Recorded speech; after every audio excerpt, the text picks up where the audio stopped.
두 번째 주제는 전세제도입니다. 지금 계속 끝없이 이어지고 있는 전세 사기 사건, 앞으로도 계속 이어질 수밖에 없죠. 그래서 근본적으로 전세제도를 폐지하는 정책을 제안하는 걸로 얘기를 해보겠습니다. 전세제도의 폐지 근거로는 전세제도가 한국에만 존재하는 임대차 제도라는 거죠. 그래서 수요와 공급의 시장 경제를 맞지 않는다는 그런 반증이죠. 전 세계 어느 곳에서도 이 제도를 운영하지 않는다는 거. 아파트 가격의 상승 주범이 또한 전세 제도죠. 그래서 투기꾼들의 가수요에 의해서 주택 시장 가격이 왜곡이 되고 있죠. 이거는 누구나 다 아는 얘기죠. 반복되는 전세 사기의 원인을 제공하는 거죠. 그래서 제일 일반적인 전세 사기가 다가구 주택이죠. 그래서 원투룸 세입자들한테 다 올 전세를 놓으면은 매매가를 초과하는 경우가 비일비재합니다. 실제로 제가 실무적으로 봐도 매매가가 6억인데 임대 보증금은 6억 5천, 뭐 7억 해서 매매를 했는데 사는 사람이 돈을 내는 게 아니고 오히려 돈을 거슬러 받는 이상한 그런 매매 패턴이 왕왕 생깁니다. 그래서 그 사람들이 작정하고 나머지 차액 5천만 원이나 1억을 챙기기 위해서 경매 진행을 시켜도 그 사람들은 경제사범으로 처벌을 받지 않죠. 이게 계속해서 앞으로도 계속 전세 사기가 벌어질 수밖에 없는 상황이죠. 이걸 정부에서 방관하고 있죠, 지금.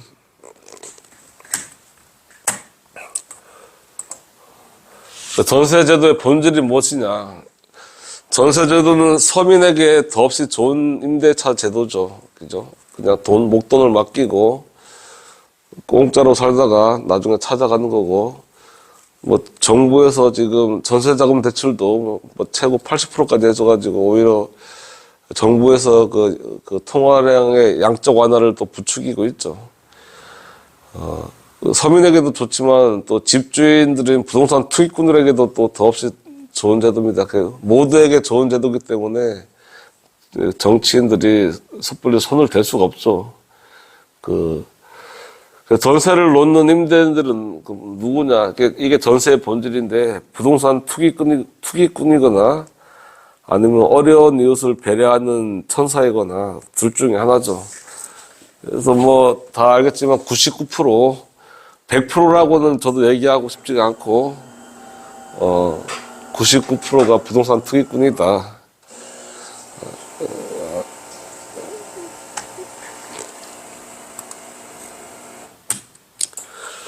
자, 아파트의 짧게 역사 책에는 나왔지만 로마 시대 때 인슐라라고 기원전 2세기부터 기원전 2세기 사이에 로마 시대 시내에 땅이 좁은 거에 대해서 위로 올라갔고 또 로마 외곽도 추수 때마다 외래 훈족 같은 사람들이 기마 민족들이 약탈을 하기 때문에 성 안으로 들어와서 살기를 원했기 때문에 성 안으로 이렇게 높아질 수밖에 없었다. 이게 아파트의 기원이고요. 예멘 중동 시바면은 지금도 500년 된 아파트가 이렇게 진흙으로 지어졌다는데 멀쩡하게 잘했습니다. 엘리베이터가 지어진 최초의 아파트 1950년대 프랑스고요. 밑에는 우리나라 최초의 아파트죠. 일본 시대 때 1930년대 지었던 충정 아파트. 아파트가 세계적으로 가장 비싼 데가 10군데를 뽑은 자료인데요. 옛날 자료이긴 한데 비슷할 겁니다.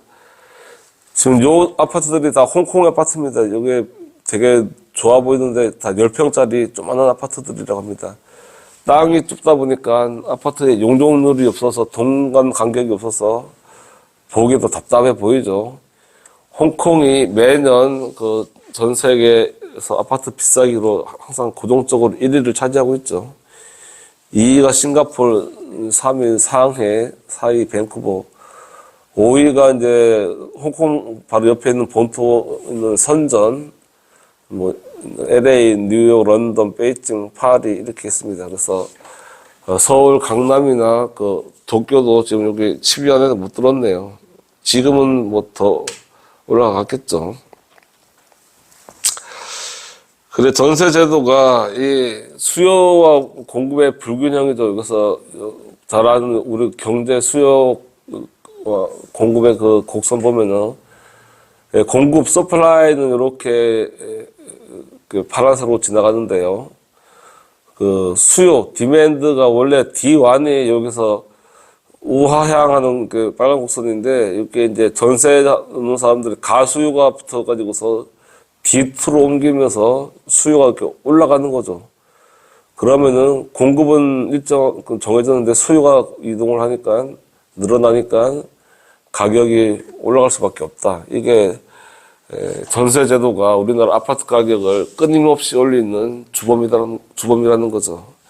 그래서 투기꾼들이 자기 자본의 30%만 있으면 아파트를 살 수가 있어요. 그래서 아파트 한 채 살 돈으로 전세 제도를 이용하면 세 채까지 살 수가 있다. 그래서 투기꾼도 좋고 서민들도 좋고 근데 사실은 결국 피해자는 서민들이죠. 왜냐면은 열심히 전세에서 돈 모아서 아파트 살려고 했는데 돈을 모으는 속도보다 아파트 값이 오르는 속도가 더 빠르니까 결국 자기가 그러니까 전세를 얻는 그 행위 자체가 자기의 발등을 찍는다. 이렇게까지 저는 표현을 하고 싶습니다. 이게 어떻게 뭐 다들 아는데 아무도 손을 안 대고 있죠. 왜냐면은 다들 원망할 테니까요. 제가 지금 이렇게 전세제도 폐지하자고 몇 군데 얘기하니까 벌써부터 다들 이제 그렇게 뭐 어떡하려고 하냐고 모두가 반대합니다. 거시적인 시각으로 봐야 되는데 그게 어렵죠. 그죠?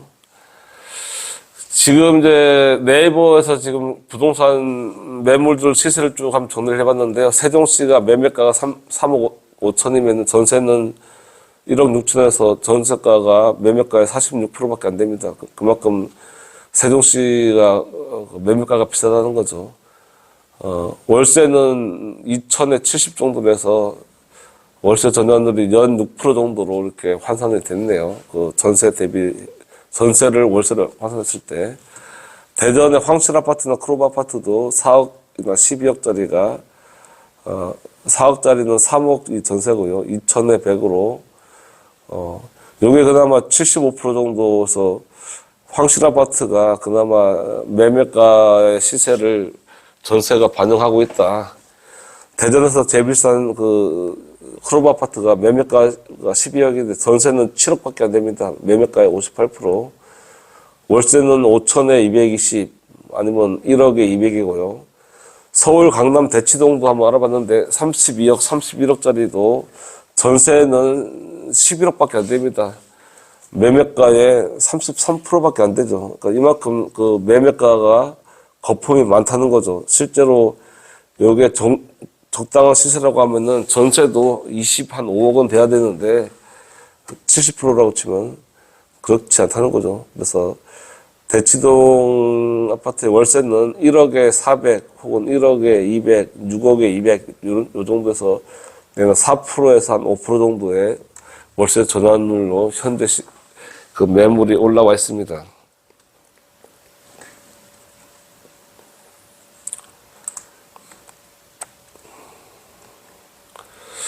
그래, 이제 제가 주장하는 거는 전세자 제도를 폐지한 정책이 네 가지입니다. 첫 번째, 그냥, 당연히 그냥 좀 무식하지만 전세 제도 자체를 금지하는 법을 만드는 겁니다. 두 번째는 1가구 1주택법을 좀 더 강화시키는 거고요. 세 번째는 전세권 설정 등기를 의무화하는 거. 네 번째는 담보대출도 이렇게 제한을 하는 걸 법으로 제정하는 거죠. 하나하나 이렇게 순서대로 보면요.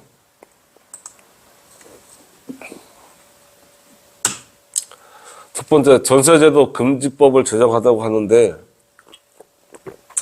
야, 그게 말이 되냐? 정부에서 민간 경제를 관여해도 되냐 하는데, 실제로 벌써 이미 우리나라는 토지 공개념으로 토지거래 허가 제도를 실시하고 있고요.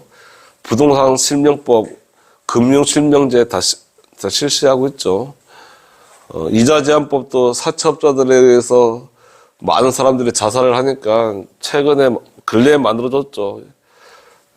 만약에 진짜 자유방임주의라고 하면은 사채 어차피 뭐 누가 억지로 얻는 게 아니고 원해서 얻는데 뭐 연 1000%를 받든 10,000%를 받든 그냥 규제를 하면 안 되죠, 정부에서는. 하지만 그게 아니라는 거죠. 그 모든 게 그 복지국가로 가고 있는 거지 산업혁명 18세기처럼 그렇게 자유방임을 하면 안 된다는 거죠. 그럼에도 불구하고 지금 전세제도는 자유방임에 의해서 계속해서 사기가 터지고 있어도 정부에서 어떻게 그걸 뭐 보존할 생각만 하지. 그래서 이런 법 자체를 만들고 그게 좀 어렵다고 하면은 대안으로 그러면은 그 월세에 60개월 혹은 100개월 이상 그 임차보증을 받지 않게끔. 그래서 제일 계산하기 편한 게 100개월이죠. 100개월이면은 8.3년인데요. 예를 들어 월세가 100만 원이면 보증금은 1억 이상을 받지 않아야 된다는 거죠. 월세가 200이면은 보증금도 2억 이상을 받으면 안 된다. 이거라도 법으로 만들어야 된다. 그러니까 반전세라고 해서 뭐 보증금 10억에 월 30만 원 이런 거는 전세나 똑같은 거죠. 그 말이 월세지 전세죠. 그런 걸 없애야 된다. 이렇게 말씀드리고 요걸 이제 적용했을 때 그 현행 그 5년 60개월 했을 때는 그 5천에 60을 3천에 70으로 이렇게 변화시켜야 되고요. 이제 전환율 6.5% 했을 때 1억에 보증금 1억에 월 30만 원짜리도 그 보증금 3천에 월 68만 원으로 이렇게 해야 됩니다. 2천에 100짜리는 그대로 2천에 100으로 해도 되고요. 이제 예를 들어 대치동, 이게 다 대치동인데 1억에 400짜리는 그대로 1억에 400으로 해도 되는데 1억 2천에 390, 2억에 360 이렇게까지는 되는데 3억에 320 요거는 또 60개월이 넘어갑니다. 그래서 요거는 60개월이 좀 너무 세다고 하면은 그 아까 말한 대로 2억에 200, 3억에 300 요까지 좀 차선책으로라도 이렇게 만들어야 되지 않겠냐. 방법이 없습니다. 이렇게 법으로 강제하는 수밖에 없다는 거를 제 입장으로 이렇게 말씀드리고요. 그 다음에 두 번째 폐지 정책으로는 1가구 1주택법을 제정하는 겁니다. 지금은 그 1가구 2주택에 대해서 중과세만 하는데 그 중과세로 해서 될 게 아니다. 중과세는 어차피 그 주택 가격 상승분에 또 그대로 전가되는 측면도 있기 때문에 1가구 1주택 자체를 1가구 2주택 자체를 금지하는 법을 만들어서 형법을 적용해야 됩니다. 이거는 그 부동산 투기꾼들한테 세금으로 해서는 안 되고 그 콩밥을 먹여서 몽둥이로 그렇게 제재를 해야지. 1가구에서 주택이 2개가 필요한 이유가 뭐가 있겠습니까? 예외적으로 농가주택이나 전원주택으로 한다고 하면 한 18평 정도로 한 채만 허용할 수 있다 하더라도 특히 아파트는 2채를 보유를 금지하고 이사를 가게 돼서 순간적으로 2주택이 되더라도 6개월 이내에는 처분하게끔 처분을 안 하면은 그 형법에 따라서 징역형으로 한 뭐 1년을 살던 6개월을 살던 그렇게 투기꾼들의 그렇게 해서 원천 차단을 시켜야 된다. 이게 저 볼 때는 굉장히 또 좋은 제도, 강력한 폐지 정책 제안일 것 같고요. 또 전세권 설정 등기를 의무화하는 겁니다. 이것도 이제 그 형법을 적용해서 강력하게 하면은 특히 동사무소에서 전입신고할 때 전세권은 촉탁 등기로 해서 등기소에 법무사를 통하지 않더라도 그냥 쉽게 그냥 촉탁 등기가 되게끔 이렇게 해서 제3자가 특히 다가구 같은데 전세 현황을 파악할 수 있게끔 그런 공시 효과를 필요로 하다. 지금은 이런 공시가 안 되니까 지금 계속해서 다가구에 대해서 전세 사기가 일어나는 거죠. 최근에도 제 주변에도 보니까 경매 나온 거 보니까 건물을 크게 잘 졌는데 엘리베이터까지 만든 다가구죠. 투룸이 12개인가 했는데 다 전세입니다. 다 전세에서 경매 나오는, 내가 볼 때는 세입자들이 다 사회 초년생들 같은데 다 반토막 나는 거죠. 그래서 현행법상은 어쩔 수가 없죠. 담보권 대출 제한도 하는데 이것도 이제 임차 보증금의 합계하고 부동산 담보대출의 합계를 시세 50%에서 70%로 제한하는 거죠. 그래서 지금은 임차 보증금에서 부동산 담보대출할 때 방 한 칸당 광역시는 2,100만 원인가요? 2,500인가 그렇게밖에 공제를 안 합니다. 근데 실제로 대전시도 투룸일 경우 전세 1억이 넘습니다. 1억, 신축은 1억 5천까지 가는데 방 두 칸 공제해서 5천만 원만 공제한다고 했을 때 나머지 1억은 어떡하라는 거죠. 그래서 지금 현실을 반영하지 못하고 있죠. 금융권에서. 금융권에서 제가 볼 때 다가구, 전세 사기에 90% 이상이 다가구 주택일 겁니다. 요것만 이렇게 해서 임차 보증금의 합계를 알기 위해서는 당연히 전세권 설정 등을 해야 되겠죠. 그래서 이렇게 해서 직거래를 하든 누가 하든 일반 시민들이 다 현재 보증금의 임차 보증금의 합계를 알 수 있게끔 이렇게만 해도 전세 제도가 사기가 많이 줄어들 거다. 저는 이렇게 생각을 합니다. 자, 마지막으로 무주택자를 위한 토지 공개념의 필요성을 한번 더 얘기하고 싶은데요. 현재 우리나라는 전국이 다 주택 보급률이 100%가 넘었다고 합니다. 그럼에도 불구하고 여전히 무주택 가구가 또 48%가 된다고 하는데요. 그럼 단순히 산술적으로 계산해도 주택을 보유한 사람이 최소한 한 사람당 평균 2채씩은 가지고 있다는 거죠. 그러니까 국민의 반이 투기꾼이라고 봐도 무방합니다. 이렇게 하면 또 제가 욕먹을지도 모르겠지만 그게 사실이고 팩트인데요, 그래, 그 사람들이 진짜 사회 어려운 사람들을 위해서 전세를 누는 그런 기부천사들이 있을까? 절대 있을 수가 없죠. 그래서 경제 양극화의 주범이고 미래 세대 청년들이 결혼하고 저출산을 하는 원인을 또 제공하는 거죠. 그래서 기성세대가 젊은 세대한테 애 놓고 결혼하라고 지금 0.7%죠. 막상 이런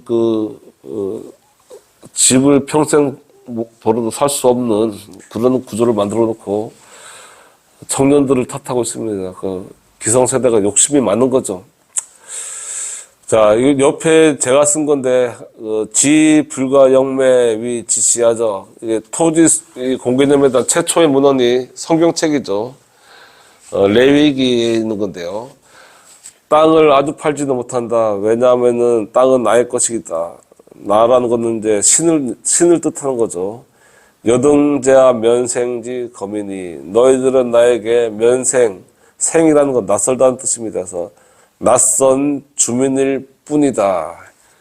그래서 유대인들은 토지의 희년제도를 해서 49년간 토지를 샀다가 쓰도록 50년째 될 때는 원주인한테 돌려줘야 됩니다. 그래서 가난해서 이렇게 망해서 노예가 된 노예도 조건 없이 해방을 시켜줘야 되고 뿐 돈에 대해서는 이자도 받으면 안 되고 그래서 같은 동족에 대해서 이렇게 이런 법을 적용해서 같은 유대인들 보호하는 거죠. 우리나라도 말로만 한민족이라고 하지 말고 이런 걸 좀 하는 게 어떨까. 그래서 제 논문의 마지막 맨 말로 이런 말을 제가 남겼는데요. 신채호는 역사를 잊은 민족에게 미래가 없다고 말했다. 평생 내 집 마련을 못하는 민족에게도 미래는 없다. 참 무서운 말이죠. 중국도 그렇고 우리나라도 그렇고 젊은 세대들이 3포 세대, 5포 세대에서 결혼을 못하고 결혼을 해도 애를 못 낳고 언젠가는 게 해결될 문제지만 그걸 아무도 아직까지 손을 못 대고 있다는 거 제가 서면 연구도 없습니다. 그래서 몇 개 없어가지고 제가 좀 용기 있게 주제를 선택해서 발표를 했습니다. 자, 그래서 부동산 진단학회에서 그 처음이자 마지막인 그 충계 학술대회 이렇게 마치겠습니다. 예.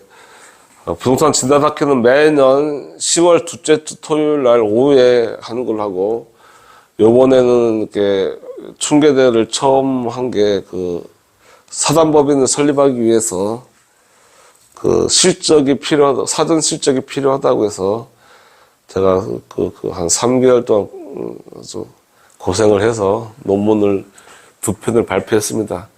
특히 황산벌 요거는 제가 제대로 논문을 써서 지금 유명한 역사학회에다가 투고를 한 상태입니다. 이게 만약에 받아들여진다고 하면은 아주 역사학계 어마어마한 파장이 아마 뉴스에 나올지도 모릅니다, 제가. 자, 이것으로서, 한국부동산진단학회 2024년 충계학술대회를 마치겠습니다. 수고했습니다.